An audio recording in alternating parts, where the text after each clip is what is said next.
Ya, Amang kawan-kawan. Sebetulnya yang pertama-tama waktu Amang Tapea SMS, saya masih di pesawat, tapi saya lakukan kesalahan.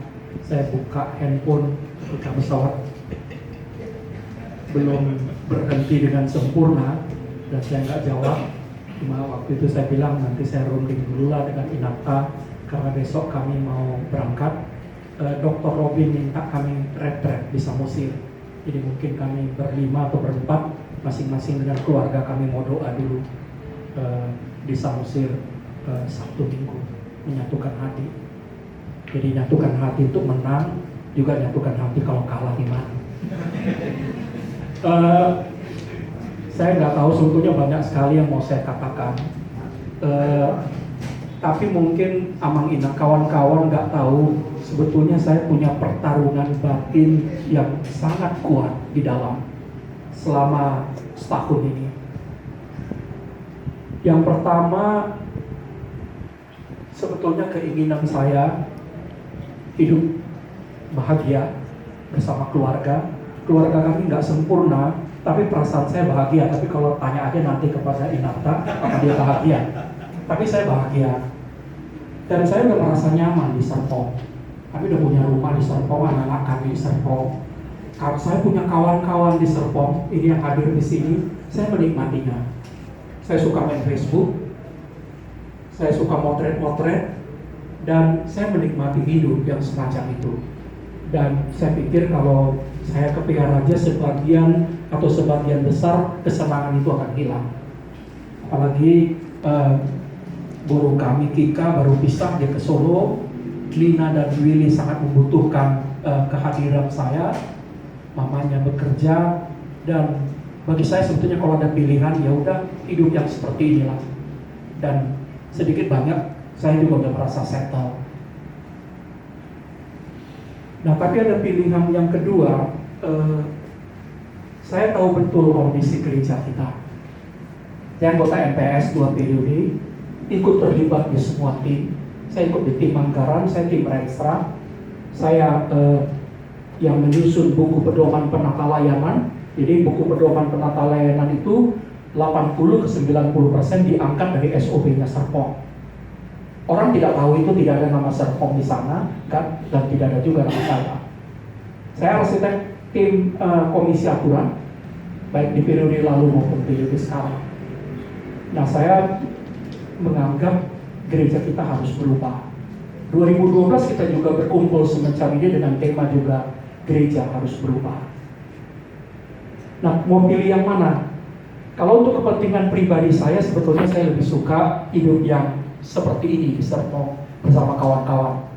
Saya bisa dengan kita kumpul kadang-kadang siang, kita bisa nggak tahu itu Inapta, kita tiba-tiba bisa minum kopi di SMS, atau kadang-kadang kita tiba-tiba malam di mana di Teko, dan saya menikmatinya yang semacam itu. Nah, tapi ketika gereja harus berubah dan saya sudah sampai pada kesimpulan nggak bisa kita merubah sesuatu dari luar, mesti dari dalam.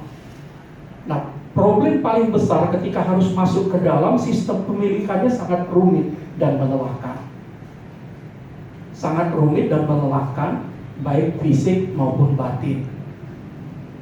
Nah, sebetulnya saya sudah 2 kali mengusulkan dalam sinode supaya sinode kita itu dikurangi 300 orang supaya tidak seperti ini capeknya, tapi gagal, ditolak. Nah, 4 tahun yang lalu saya katakan kalau seperti ini kondisinya, siapapun yang sungguh-sungguh mau jadi pimpinan, dia harus capek. Dia capek bertelepon, dia capek berjalan, dia capek berkeliling. Dan karena saya serius, saya lakukan itu. Walaupun mungkin di dalam batin sedikit banyak juga saya nggak nyaman dengan yang sekarang. Tapi nggak ada pilihan. Kawan-kawan, dan satu hal, ketika saya sudah memilih, saya akan ikut menyediakan diri, walaupun tidak ada jaminan. Risikonya saya pikul. Nah, risiko yang paling besar yang saya pikul sebetulnya adalah saya dituduh sangat ambisius. Dan saya memikulnya dengan ikhlas demi sebuah perubahan. Nah, orang lain nggak tahu, cukuplah saya yang tahu, kami yang tahu. Sebetulnya kalau boleh pilihan, saya lebih suka hidup yang diserpong semacam ini, lebih tenang, ya, lebih menikmatinya. Nah, sebetulnya yang saya takutkan sebetulnya bukan kalah. Kalau kalah saya suka bercanda, paling saya akan lari nanti ke Samosir, kampungnya Lai Michael Simbulun. Saya di sana retret 3 hari meriang, habis itu semua saya akan motret-motret kembali dan ketawa-ketawa. Nah, yang paling bahaya, yang paling saya takutkan kalau menang, nggak bisa lari saya. Ada sejumlah persoalan, ada sejumlah tantangan yang menghadang. Yang paling saya takutkan menang. Nah, karena itu doa saya sebetulnya saban pagi, ya Tuhan, tunjukkanlah jalan yang harus saya tempuh. Bila ini baik bagi HKBP dan baik bagi keluarga kami, Kau berkatilah pilihan ini. Bila baik bagi HKBP, tapi baik juga bagi kami. Saya juga nggak mau kalau tiba-tiba jadi sekjen saya sakit atau keluarga kami berantakan. Nah, ini yang seperti ini. Tapi pilihan sudah diambil. Nah, ketika saya ikut fight, memang begitulah sistem pemilihan kita, tidak ada pilihan. Memang ya risiko ditempuh aja, termasuk risiko tidak disukai oleh beberapa atau sebagian orang. Dan sebagian pasti kawan-kawan di sini juga kecipratan karena orang nggak suka sama saya, ikut juga kelampiasan kena lampiasnya kawan-kawan yang di sini. Tapi ya itu bagian dari perjuangan kita bersama sejak berapa tahun yang lalu. Dan saya katakan sama Dr. Robin, kami dalam hal itu agak beda. Saya bilang, aku sudah sampai pada satu kesimpulan, ya mungkin ini pertarungan dalam tanda petik, pertandingan terakhir bagi saya. Saya nggak akan mau mengulangnya lagi seperti ini. Nah, karena itu saya bilang, saya pakai aja strategi bakar kapal. Jadi kayak pasukan yang mendarat, kapalnya dibakar, nggak ada pilihan untuk mundur. Satu-satunya pilihan maju. Nah, kenapa? Karena menurut saya kondisi gereja kita parah. Parahnya bagaimana? Banyak sekali daftarnya. Saya ambil saja yang paling simpel. Koran memberitakan tiba-tiba ada 480 juta uang hilang dari kantor pusat sebulan yang lalu. Itu nggak masuk akal sebetulnya. Sejak puluhan tahun HKBP punya PPKU, punya peraturan pelaksana keuangan umum. Setiap hari pada saat kas tutup, uang hanya boleh ada di brankas 15 juta. Itu tertulis. Tapi kenapa bisa uang hilang 480 masuk koran? Ditangani polisi. Dan bermacam-macam persoalan lain. Nah, saya berani katakan sebetulnya persoalan di HKBP di pusat itu nggak beda dengan di Serpong. Sama aja persoalannya. Kerumitannya sama dan lebih parah, lebih besar skalanya. Nah, tapi memang harus ada yang berani, harus ada yang mau menyediakan diri untuk mengubah ini. Ada juga yang kritik kepada saya, baik secara SMS ataupun inbox, mengatakan, kenapa amat tempuh jalan ini? Saya bilang karena saya memang sungguh-sungguh mau HKBP-nya berubah. Kalau kita diam-diam saja, kalau kita tidak berbuat apa-apa, nggak akan bisa terjadi perubahan itu. Nah, untuk itulah jalan ini kita tempuh. Nah, semua sebetulnya isi hati saya, pikiran saya tentang bagaimana HKBP sudah saya tuang. 4 tahun yang lalu saya tuang. Saban hari saya mencoba menulis, mengungkapkan isi hati saya, kadang-kadang dengan bercanda, dan ya saya ngaku juga, kadang-kadang sambil meledek juga, dan buat orang panas juga. Ya, memang banyak hal yang harus kita buat berubah. Tapi saya yakin HKBP-nya bisa berubah. Dan ada cukup rupanya mungkin orang sudah capek juga dengan kondisi HKBP ini, dan feeling saya dia berubah. Nah, untuk itulah saya sangat terharu, saya merasa terhormat dan bahagia kawan-kawan berdoa. Dan bagi saya doa sejumlah orang ini doa sahabat, ini bukan doa politik, ini doa sahabat, dan saya sangat yakin kepada doa sahabat-sahabat saya. Kami akan berangkat besok Kita akan maju dalam pemilihan, dan biarlah Tuhan bekerja sebagaimana yang kita baca tadi, lebih dari apa yang bisa kita pikirkan dan lakukan.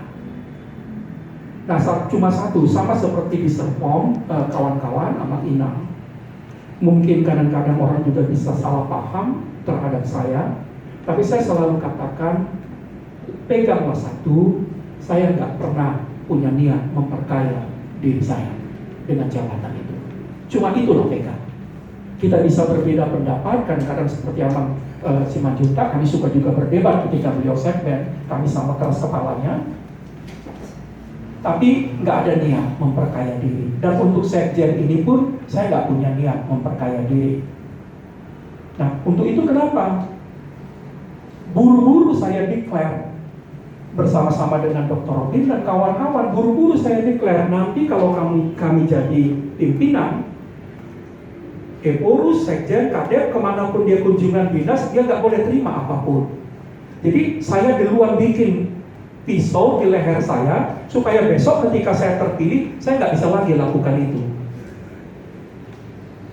Walaupun nanti tiba-tiba mungkin tergoda atau kepingin, tapi karena udah sempat ngomong, nggak bisa lagi. Dan itu udah saya ulang-ulang di berbagai distrik. Kan ya kita semua tahu kan, kejahatan itu kan berjumpanya niat dan kesempatan. Nah, kesempatan yang kita tutup, niatnya kita tutup. Nah, satu saat seandainya saya punya wewenang, punya kekuasaan, ada kesempatan, tapi udah nggak bisa lagi, udah ditutup semuanya. Jadi begitu juga yang kita lakukan di Serpong, kita buat semuanya transparan, sehingga saya pun nggak berani mengambil uang itu. Dan itu yang akan saya lakukan juga nanti seandainya menjadi sekjen. Kita buka semuanya, sehingga kalaupun saya tergoda, saya udah nggak berani lagi. Karena teori saya, kalau pencuri itu banyak, tapi perampok nggak banyak. Dan saya juga nggak akan berani merampok di siang bolong. Nah, banyak hal. Dan saya pengalaman kita di Serpong ini sangat berharga. Sangat berharga. Saya juga sangat merasa bertumbuh di Serpong dengan semua suka duka kita. Dan saya mengatakan, bila Tuhan berkenan, bila saudara percaya, saya akan persembahkan diri saya. Saya nggak katakan saya yang paling baik, tapi memakai bahasa Dr. Robin, kalau kami dipercaya, saya tidak akan kecewakan HKBP. Saya tidak akan kecewakan Tuhan. Saya akan lakukan tugas ini dengan sebaik-baiknya. Saya pikir cuma itu. Sekali lagi, terima kasih kawan-kawan. Mari kita fight untuk pemilihan. Semua kita bersaudara, tapi sistem ini mengajak kita untuk bertanding dalam tanda petik. Nanti sesudahnya Kiambang akan kembali bertahun sesudah sinode selesai. Satu lagi, mari tetap kita gembira, kita rayakan hidup ini, kita main Facebook, kita motret, kita duduk minum kopi. Untuk yang minum bir nggak usah lagi lah. Saya pikir kita akan tetap berkawan. Saya pikir salah saya mesti kasih kesaksian, kita berkawan. Saya senang di sini adalah saya Michael Simbulun, nama itu di Sinubis dari Tebet. Jadi banyak sekali kawan kita. Jadi kita punya kawan di Romangun, kita punya kawan di Menteng, yang semuanya jiwanya sama seperti kita, semuanya relax. Di sini ada orang tua kita juga Amalutan Sitorus. Kita semua sangat relax, dan saya pikir kalau kami di Pia Raja, suasana itu akan terjadi juga di sana. Terima kasih untuk Simatua saya. Dari adat saya harus panggil Simatua, tapi kadang-kadang saya suka panggil abang karena beliau pendeta Parusi, ya, bapak tua dari istri saya sama Inang Simatua saya. Oke. Cuma itu mungkin kawan-kawan, sekali lagi terima kasih, kita tetap bersahabat, kita akan fight membuat HKBP ini lebih baik.